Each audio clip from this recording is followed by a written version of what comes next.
Joint suture theory has gained a load of attention for its potential to enhance facial features and structures naturally through things like thumb pulling, zygomatic pushing, mewing. But while the concept is fascinating, there are some things that people still don't understand about it or are getting wrong. In this video, I'm going to cover the biggest misunderstandings about joint suture theory. I'll highlight the common mistakes that people are making when they practice it, and I'll explain how you can avoid every single pitfall that will be holding you back. So the first misconception is that sutures are highly flexible in adults. That's one of the biggest misconceptions, that people think that your sutures are still highly flexible as you age. While it's true that throughout your life, these joints will retain a small amount of malleability, the degree of flexibility decreases significantly as you age. In reality, it is children and teens that are going to have the best success when responding to external forces on these sutures. And this is because their bones are still growing. Think about why sutures are even there in the first place. Take your skull, for example. As your brain expands, it is going to push against the inner walls of your skull. This pressure on all of the sutures throughout the skull is the trigger for it to say it needs to grow. So it makes sense that when you stop growing and you go into adulthood, that these sutures fuse. The key takeaway here is if you're over 25, don't expect any dramatic results. Yes, your sutures are technically still malleable, but it might not be significant enough to see any change whatsoever.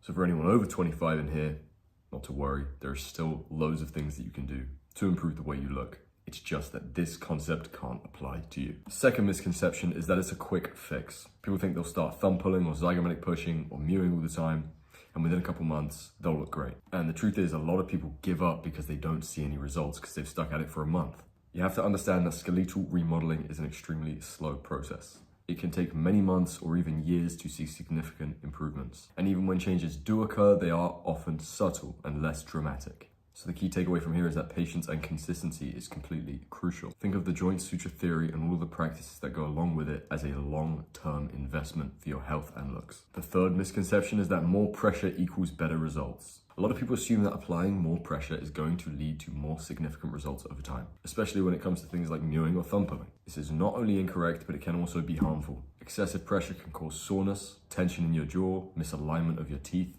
or damage to the soft tissues in your mouth. These sutures respond to consistent, gentle force over a long period of time. That's one of the reasons I like mewing so much as opposed to thumb pulling. This is because your sutures respond less well to aggressive or forceful manipulation. Like I said earlier, when your brain grows, think about how slow and subtle that process is, but also think about how consistent that process is. Another misconception is that it works the same for everyone. A lot of people think that everyone will see the same results from doing all of these practices, but it's simply not true. The truth is that results are going to vary based on your age, your genetics, your bone structure, and your consistency of practice. Younger individuals are going to see better results because their bones are more malleable. So it's important to understand and assess your own limitations so that you can limit the expectations of your results from this. Your results will be unique to your circumstances. Those are the misconceptions. Now let's talk about the common pitfalls. These are the most common mistakes that people make when doing all of these practices. It is inconsistent practice, improper technique, mouth breathing, and neglecting your overall health. A lot of people start strong, but they don't stick with it. In terms of things like technique, engaging the back third of your tongue is crucial when you're mewing, or applying even pressure when you're zygomatic pushing so you don't create any imbalances. For mouth breathing, some of you guys mouth breathe in your sleep and you don't even know it.